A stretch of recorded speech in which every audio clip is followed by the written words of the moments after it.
Всем привет, дорогие друзья-автомобилисты! Станислав Шнырев задает мне вопрос. Здравствуйте, Алексей, скажите, почему скрипят сайлентблоки, хотя поменял их на новые? Давайте разбираться с этим вопросом.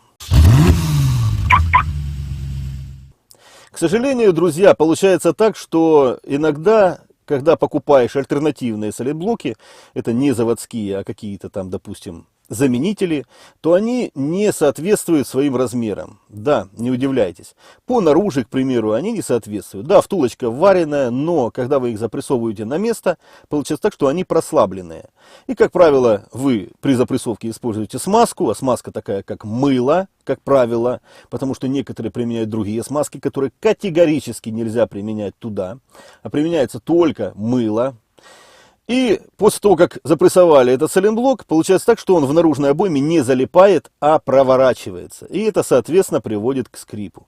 Если ваш сайлентблок после установки скрипит, то, друзья мои, скорее всего, он просто прослаблен и его надолго не хватит. К сожалению, не хочу вас расстраивать, но в ближайшее время вам придется его менять на какой-то другой.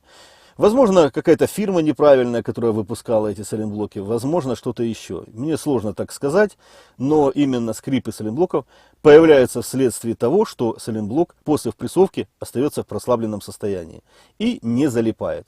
А сайлентблок должен не тереться о наружную втулку. Резина должна внутри накатываться, но если сайлентблок начал тереться, то сайлентблок долго не живет после этого. Он быстро выходит из строя.